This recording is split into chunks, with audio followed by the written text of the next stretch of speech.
ሰላም ጤና ይስጥልን የተከበራችሁና የተወደዳችሁ በዓለም ዙሪያ የምትገኙ የጣና ቴሌቪዥን ቤተሰቦች እንደምን ዋላችሁ። አክብሮታዊ ሰላምታችን በያላችሁበት ሁሉ ይድረሳችሁ እያልን የሰኔ 24 ቀን 2018 ዓ.ም የጣና ቴሌቪዥን ዋና ዋና ዜናዎቹን ርዕሶቹን አስቀድመን እናስደምጣችኋለን። በአርማጮና በበለሳ አካባቢ ከባድ ውጊያ መካሄዱን የገለጸው የአማራ ፋኖ ብሔራዊ ንቅናቄ ጎንደር ጠቅላይ ግዛት በላይዝ 305ኛ ጎቤ መልኬ ኮር በብልጽግናው ሰራዊት ላይ ከባድ ኪሳራ ማድረሱን አስታውቋል። መረጃውን በዝርዝር ይዘነዋል። በሌላ በኩል በጎንደር ጋይንት አውራጃ ታች ጋይንት ወረዳ በድሮን ጥቃት ንጹሃን አርሶ አደሮች መገደላቸውን የአካባቢው ነዋሪዎች መግለጻቸውንና በጥቃቱ የደረሱ ጉዳቶችን በተመለከተ የተሰበሰቡ መረጃዎችን በስፋት እናቀርብላችኋለን። የህወሓትን ዓላማ ከሚደግፉ ኃይሎች ጋር እንቀጥላለን ሲሉ የተናገሩት ወይዘሮ ፈትለወርቅ ገብረ እግዚአብሔር በትግራይ ወቅታዊ ጉዳዮች ላይ የሰጡትን መግለጫ በዝርዝር ይዘነዋል፣ ይደመጣል። በሸዋ ጠቅላይ ግዛት የአማራ ፋኖ ብሔራዊ ንቅናቄ ሸዋ ጠቅላይ ግዛት አሳምነው ዕዝ የአርበኛ አበባው ሰለሞንን አንደኛ ዓመት መታሰቢያ ማክበሩንና በመርሃ ግብሩ የተላለፉ መልእክቶችን በዝርዝር እናቀርብላችኋለን።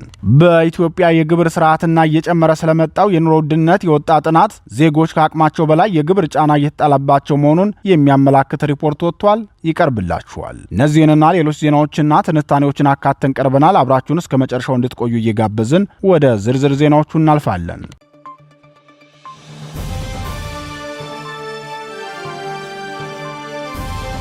የፋኖ ልዩ ተጋድሎ በአርማጭሆና በበለሳ በአማራ ህዝብ ላይ ዘላቂ የዘር ማጥፋት የጦርነት እቅድ አውጥቶ ወደ ክልሉ ጦር ያዘመተ የብልጽግናው ስርዓት በአርማጭሆ አውራጃ ከባድ ኪሳራ ደርሶበታል። በብልጽግናው ሰራዊት ላይ ከባድ ኪሳራ ያደረሰበት የአማራ ፋኖ ብሔራዊ ንቅናቄ ጎንደር ጠቅላይ ግዛት በላይዝ 305ኛ ጎቤ መልኬ ኮር መሆኑን የኮሩ ህዝብ ግንኙነት ክፍል ተናግሯል። የህዝብ ግንኙነት ክፍሉ ለጣና ቴሌቪዥን በላከው የተጋድሎ መረጃ ውጊያው ከጧት ጀምሮ መካሄዱን አስታውቆ የጠላት ብልጽግና ሰራዊት ለከባ በማሰብ ገብቶ የነበረ ቢሆንም የኮሩ አባል ክፍለ ጦሮች ባደረጉ ከፍተኛ ተጋድሎ ጠላትን በመጣበት መልሰውታል ሲል ተናግሯል። በተለይም በአርማጭሆ አውራጃ ብልጽግና ያደረገው ተደጋጋሚ ሙከራ በፋኖ የተቀናጀ ትግል እቅዱ መክሸፉን በተከታታይ መዘገባችን ይታወሳል። ይህ በእንዲህ እንዳለ የአማራ ፋኖ ብሔራዊ ንቅናቄ ጎንደር ጠቅላይ ግዛት በላይዝ በማዕከላዊ ጎንደር ዞን በለሳ አውራጃ ከብልጽግናው ሰራዊት ጋር ባደረገው ተጋድሎ ታላቅ ወታደራዊ ጀብዱ መፈጸሙ ታውቋል። በዕለቱ የተካሄደው ተጋድሎ ሰፊ ቀጠና የሸፈነ እንደነበር የገለጹት ምንጮቻችን ተጋድሎውን የጎንደር ጠቅላይ ግዛት በላይዝ የሁለት ኮሮች ሰራዊትና ልዩ ተወርዋሪ ኃይል በቅንጅት ያካሄዱት መሆኑን አስታውቀዋል። በአርበኛ ተሾመ አበባው የሚመራው 204ኛ አስቻለው ደሴና በአርበኛ ሻምበል ሙሉ ሰው የሚመራው ዳግማዊ ቴዎድሮስ 5ኛ ኮር ሰራዊት ያካሄዱት ተጋድሎ በበለሳ አውራጃ ከሰፈረው እና ከፍተኛ ቁጥር ካለ የብልጽግናው ሰራዊት ጋር ነው። በውጊያውም ፋኖ የብልጽግናውን ሰራዊት አይቀጡ ቅጣት በመቅጣት ገዢ ወታደራዊ ቦታዎችን መቆጣጠር ችሏል ብሏል። እስከ ሰኔ 30 የጽንፈኛ መሪዎችንና ገዢ ቦታዎችን መቆጣጠር የሚል ዘመቻ የከፈተው የብልጽግናው ሰራዊት በሰርጎ ገብ ኃይሉ በመጠቀም ከፍተኛ ቁጥር ያለው ሰራዊት በመያዝ ወደ አርማጭሆ ገብቶ ነበር። በከባድ መሳሪያና በሜካናይዝድ መሳሪያ ታጅቦ ወደ በለሳ የገባው የብልጽግና ጦር ለተከታታይ 4 ሰዓታትን የፈጀ ውጊያ ከፍቶ ከፍተኛ ኪሳራ ከደረሰበት በኋላ ከሞት የተረፈ ኃይሉን ይዞ በየአቅጣጫው በመፈርጠት ከቀጠናው መውጣቱ ታውቋል። በአማራ ህዝብ ታሪካዊ ርስቶች ላይ አልደራደርም፣ ከአማራ ህዝብ ታሪካዊ ጠላቶች ጋርም ጥምረት አልፈጥርም ሲል አቋሙን ይፋ ያደረገው የአማራ ፋኖ ብሔራዊ ንቅናቄ ጎንደር ጠቅላይ ግዛት በላይዝ ያለፉትን 10 ተከታታይ ቀናት ሰፊ ቀጠና የሸፈነ ውጊያ በማድረግ የብልጽግናውን ፋኖን የማጽዳት ዘመቻን በብቃት መመከት ችሏል።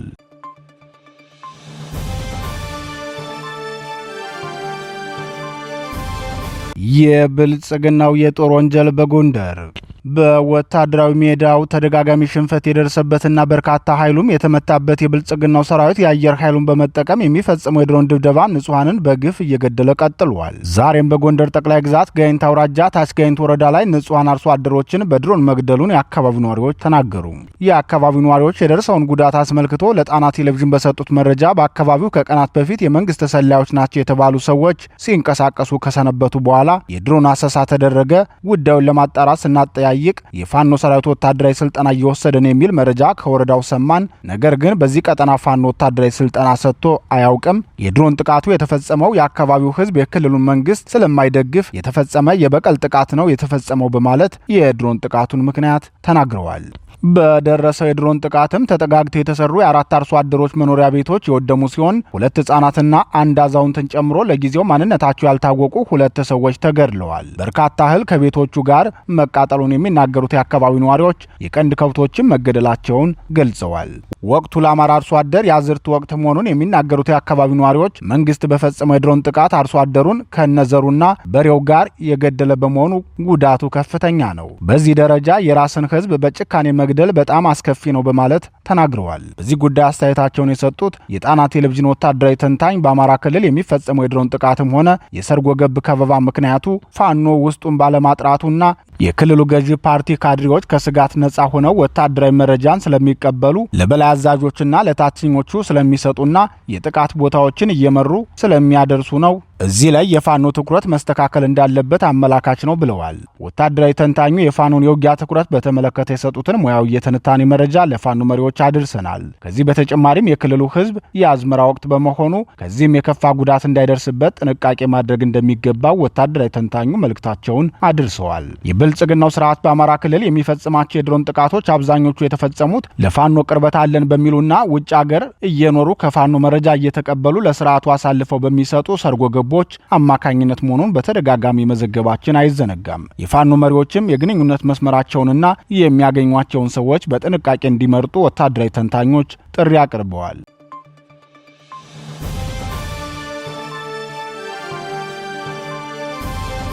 የህወሓትን ሐሳብ ከሚደግፉት ጋር እንቀጥላለን።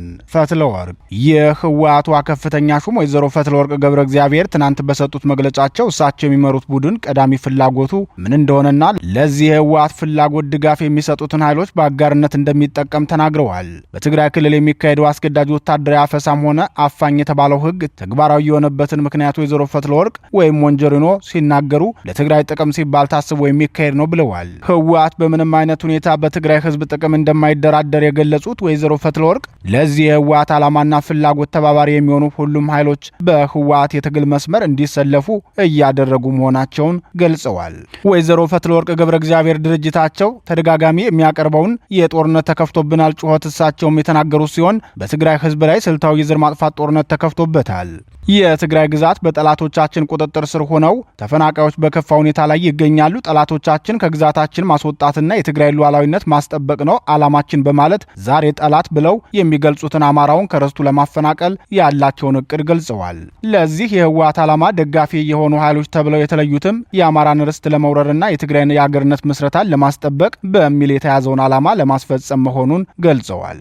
ወይዘሮ ፈትለወርቅ የፕሪቶሪያው ስምምነት ተፈጻሚ አለመሆኑን ገልጸው በ2018 ዓመተ ምህረት የተኩስ አቁም ስምምነት ተጥሶ በትግራይ ህዝብ ላይ የድሮን ጥቃት ተፈጽሟል። አሁን ደግሞ የኢትዮጵያ መንግስት ወታደሮቹን ከምዕራብ ትግራይ እስከ ምስራቅ ትግራይ እያሰማራ መሆኑን ጦርነት ለመክፈት እየተዘጋጀና እየተጣደፈ ይገኛል በማለት ተናግረዋል። ህወሓት ከፕሪቶሪያው ስምምነት በኋላ ወታደር መመልመሉን፣ ታንኮቹንና መድፎቹን ጨምሮ ከባድ መሳሪያዎቹን ቀብሮ መቆየቱን፣ ከውጭ ሀገራት ጋር ወታደራዊና ዲፕሎማሲያዊ ግንኙነት ከመመስረት እስከ ጦር መሳሪያ ግብይት ማካሄዱን፣ ተፈናቃዮችን ወደ ቀደመ ቀያቸው አልመልስም ብሎ አግቶ መያዙን፣ ራያ ኮረምና ጠለምትን መውረሩንና አሁንም ለጦርነት ዝግጅት ላይ ማድረጉን ግን የህወሓት ልዩ መብት አድርገው የወሰዱት ይመስላሉ።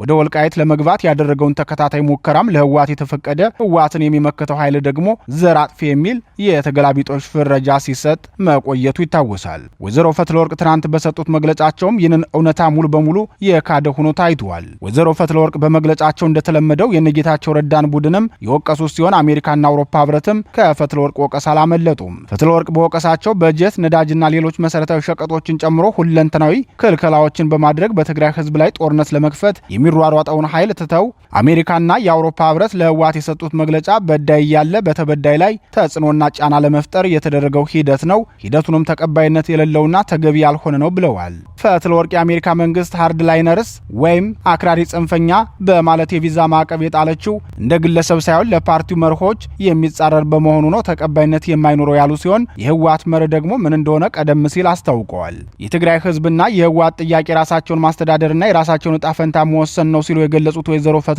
ይህን ማድረግ ደግሞ ጫና ማድረግ አያስፈልግም፣ በዚህ የሚመጣ ለውጥ የለም፣ የአሜሪካ ጥቅም የሚረጋገጠው ህወሓትን በማስፈራራት ሳይሆን አብረን በመስራት ነው በማለት ለአሜሪካ መንግስትም ምክረ ሀሳባቸውን ለግሰዋል። የህወሓቷ ከፍተኛ ሹም ሲቀጥሉም ከኢትዮጵያ መንግስት ጋር የሚደረገው ውይይት ከኢትዮጵያ ውጭ ወደ ሌላ ሀገር የመሄድ እንጂ ወደ አዲስ አበባ በመሄድ የሚመጣ ለውጥ የለንም፣ የመሄድ ፍላጎት እንደሌለንም አስታውቀናቸዋል። ስለዚህ የትግራይ ህዝብ መሰረታዊ ፍላጎቶች ላይ አንደራደርምም በማለት የትግራይ ህዝብ የቀጣይ ዕጣ ፈንታው ህወሓት የተለመውን የመገንጠል ጥያቄ ተግባራዊ ሲሆንለት ብቻ መሆኑን ተናግረዋል። ሌላው በወይዘሮ ፈትለወርቅ የቀረበው ሐሳብ ህወሓት ላይ የተከፈቱበት ክሶች ማለትም ትይዩ ምክር ቤት ማቋቋሙ፣ የአስገዳጅ ወታደራዊ ምልመላና በክልሉና ከክልሉ ውጭ በሚኖሩ ትግሬዎች ላይ ተግባራዊ እንዲሆን የተቀረጸውን አፋኝ ህግ በተመለከተ የተሰነዘሩትን ወቀሳዎች በሙሉ አስተባብለዋል። የወይዘሮ ፈትለወርቅ ገብረ እግዚአብሔር መግለጫ ዋና ማጠንጠኛ መልእክታቸውም የህወሓትን አዲስ የጦርነት እቅድ ሌሎች ኃይሎች እንዲደግፉ ጥሪ ለማቅረብ ያለመ መሆኑን ተንታኞች ተናግረዋል። የፖለቲካ ተንታኞች ሲቀጥሉም የህወሓት ፍላጎት ግልጽና ከማንም የተሰወረ አይደለም። ለዚህ ዓላማ ሲል አካባቢውን ወደ ትርምስ ለማስገባት እየሰራ ነው።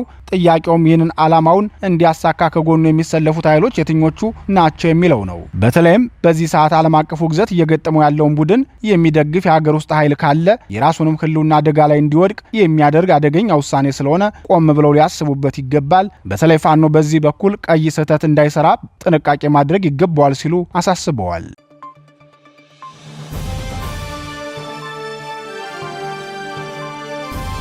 የጀግናው አርበኛ አንደኛ ዓመት መታሰቢያ ተካሄደ። የአማራ ፋኖ ብሔራዊ ንቅናቄ ሸዋ ጠቅላይ ግዛት አሳምነው የጀግናውንና ታላቁን አርበኛ አበባው ሰለሞን አንደኛ ዓመት መታሰቢያን አከበረ። የአንድነት ዜማ ደራሲውና የህልውና ትግሉ ፈርጥ የነበረው ታላቁ አርበኛ አበባው ሰለሞን ለአማራ ህዝብ ህልውና ሲል ውድ ህይወቱን የከፈለበትን አንደኛ ዓመት አስመልክቶ በተዘጋጀው የመታሰቢያ ፕሮግራም አርበኛ አበባው ሰለሞን የህልውና ትግል አሻራና የማይጠፋው የነጻነት ባለታሪክ ነው ሲል እዙ ገልጾታል። የአማራ ፋኖ ብሔራዊ ንቅናቄ ሸዋ ጠቅላይ ግዛት አሳምነው ህዝብ ግንኙነት መምሪያ በሰጠው መግለጫ የአማራን ህዝብ ህልውና ለማረጋገጥና ጠላትን በትጥቅ ትግል ድል ለማድረግ በተካሄደው መራራ ተጋድሎ ውስጥ ስማቸው በወርቅ ቀለም ከሚጻፉ ግንባር ቀደም የጦር መሪዎች መካከል አንደኛው አርበኛ አበባው ሰለሞን ነው። የቀድሞ የሸዋ ጠቅላይ ግዛት እዝ ከፍተኛ ወታደራዊ አመራር የነበረው አርበኛ አበባው በትጥቅ ትግሉ ታሪክ ውስጥ ታላቅ ስልታዊ አሻራ ጥሎ ያለፈ እውነተኛ የህዝብ አለኝታ ነው በማለት ጀግናውን አርበኛ ዘክሮታል።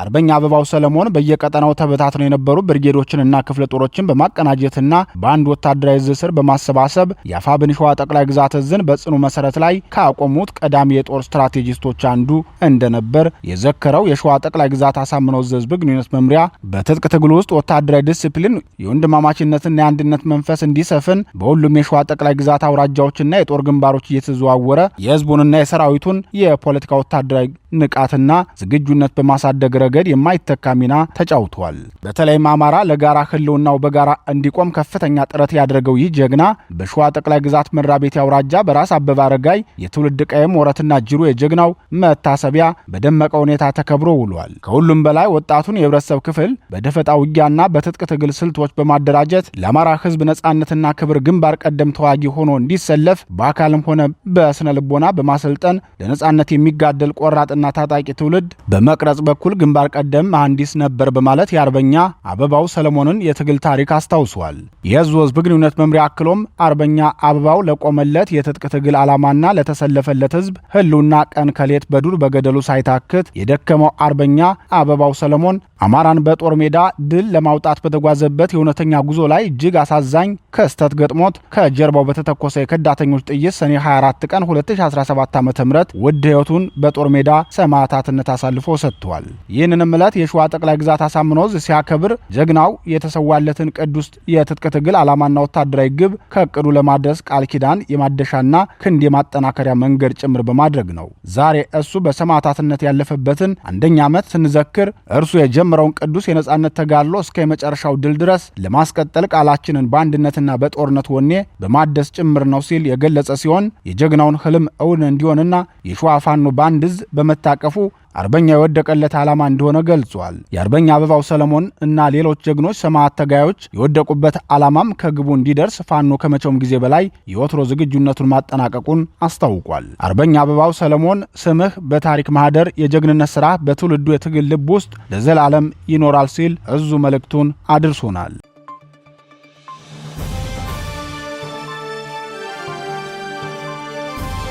ብልጽግናው ከዜጎች አቅም በላይ ግብር እየሰበሰበ ነው ተባለ። የአገሪቱን ሉዓላዊ ፖሊሲዎች ለባዕዳን ያከራየውና ተንበርካኪነቱን ያሳየው የኦሮሞ ብልጽግና መንግስት የአገሪቱ ዜጎች መክፈል ከሚችሉት በላይ ግብር እየሰበሰበ መሆኑን አንድ ጥናት አጋለጠ። በኢትዮጵያ ለሰፈነ የኑሮ ውድነት ከሆኑት ዋና ዋናዎቹ ምክንያቶች መካከልም አንዱ የብልጽግናው ስርዓት አስጨናቂ የግብር ስርዓት አንዱ መሆኑን ጥናቱ አጋልጧል። ይህ የብልጽግናው አስጨናቂ የግብር መሰብሰብ ሂደት የተጀመረበት ምክንያትም በብልጽግናው ከአይኤምኤፍ ብድር ብድር ለመቀበል ሲል የገባበት አስገዳጅ ስምምነት አካል መሆኑን የገለጸው ጥናቱ መንግስት የሀገር ውስጥ ገቢውን ማሳደግ አለበት በሚለው ትዕዛዝ መሆኑን ተናግረዋል። በእርግጥ መንግስት በሀገር ውስጥ የሚሰበስበውን ገቢ ማሳደግ አለበት የሚለው የአይኤምኤፍ ትዕዛዝ የሀገሪቱን ምርታማነት ማሳደግንም የሚያካትት ነበር የሚሉት ተንታኞቹ መንግስት የወሰደው እርምጃ ግን የሀገሪቱን ምርታማነት በመቀነስ የህዝቡን የኑሮ ጫና ደግሞ በማክበድ የተጋነነ ግብር መሰብሰብን ነው የመረጠው ብለዋል። ይህ የብልጽግናው ስራ አስቡት የማክሮ ኢኮኖሚ ፖሊሲ ደግሞ የኢትዮጵያን ህዝብ በኑሮ ውድነት ከፍተኛ ስቃይ ላይ ሲጥለው ስርዓቱን ደግሞ በምስራቅ አፍሪካ ከፍተኛ የገቢ ግብር በመጣል ሶስተኛ ደረጃ ላይ እንዲቀመጥ አድርጎታል። በአፍሪካ ቀንድ እየተካሄደ ያለውን መጠነ ሰፊ የፋይናንስና የግብር ማሻሻያ ተከትሎ ኢትዮጵያ በምስራቅ አፍሪካ ከሚገኙ ሀገራት መካከል በተቀጣሪ ሰራተኞች ደሞዝ ላይ ከፍተኛ ግብር በመጣል ሶስተኛዋ ሀገር መሆኗ ታውቋል። የቀጠናውን የቅጥር ገቢ ግብር ተመን ያነጻጸረው አዲስ ጥናት እንደሚያሳየው የገቢዎች ሚኒስቴር ከፍተኛውን የግብር ተመን 35ኛ በመቶ አድርሶ እየተገበረ ይገኛል። ይህም ግልጽ የሆነ ከፍተኛ የግብር ጫና ካለባትና 40 በመቶ ከምታስከፍለው ኡጋንዳ እንዲሁም 35 በመቶ የመጨረሻ የግብር ተመን ካላትና ተጨማሪ ልዩ ልዩ ታክሶችን ከምትጥለው ኬንያ ቀጥሎ ኢትዮጵያን በሶስተኛ ደረጃ ላይ አስቀምጧታል። ሆኖም የተጠቀሱት ሁለቱ ሀገሮች ለሰራተኞች የሚከፍሉት ደሞዝ ከኢትዮጵያ ጋር ሲነጻጸር በአማካኝ የ200% ብልጫ ያደርጋሉ። ይህም ማለት አንድ የዩጋንዳ ጀማሪ መምህር 250 የአሜሪካን ዶላር ሲከፈለው በኢትዮጵያ ደግሞ ይህ የደሞዝ መጠን የከፍተኛው እርከንም የሚያልፈው እንጂ ለጀማሪ መምህሩ የሚከፈለው አይደለም። በኬንያ ያለው ደግሞ ከዚህም የበለጠ ከፍተኛ ክፍያ የሚፈጸም መሆኑ ይታወቃል። ይህ ደረጃ የመጣው ኢትዮጵያ እንደ አውሮፓውያን አቆጣጠር በሐምሌ 2025 ያከናወነችውን አጠቃላይ የግብር ማሻሻያ ተከትሎ ነው። መንግስት ቀደም ሲል በአገር ቁጥጥር ስር የነበረውን የኢኮኖሚ ሞዴል ወደ ነጻ ገበያ ለመቀየር በሚያደርገው ሽግግር የመሰረተ ልማት ጉድለቶችን ለመሙላትና የኢትዮጵያን ብር ለማረጋጋት መደበኛ ተቀጣሪዎችን ዋነኛ የገቢ ምንጭ አድርጓል። ይህ የደረጃ ምደባ የወጣው የብልጽግናው መንግስት እንደ አውሮፓውያን አቆጣጠር በሐምሌ 2025 ሰፊ የፊስካልና የግብር ማሻሻያ ማድረጉን ተከትሎ ነው። የብልጽግናው መንግስት የኢኮኖሚ ሞዴሉን ከመንግስት ቁጥጥር ወደ ነጻ ገበያ መርህ ለመቀየር በሚያደርገው ጉዞ የመሰረተ ልማት ጉድለቶችን ለመሙላት እና የኢትዮጵያን ብር የመግዛት አቅም ለማረጋጋት በመደበኛው የሥራ ዘርፍ ላይ በሚጣል የገቢ ግብር ላይ በእጅጉ ተደግፏል። ይሁን እንጂ የግብር እርከኑ የተቀረጸበት መንገድ መካከለኛ ደረጃ ላይ ያሉ ስራ አስኪያጆችና ባለሙያዎች በፍጥነት ወደ ከፍተኛው 35 በመቶ የግብር ጣሪያ ውስጥ እንዲገቡ የሚያስገድድ መሆኑን የምጣኔ ሀብት ባለሙያዎች ይናገራሉ። በአንጻሩ ጎረቤቶቹ ታንዛኒያና ሩዋንዳ ከፍተኛውን የገቢ ግብር ተመናቸውን በ30 በመቶ የወሰኑ ሲሆን ደቡብ ሱዳን ደግሞ በ15 በመቶ ዝቅተኛ ታክስ በቀጠናው የመጨረሻውን ደረጃ ይዛለች።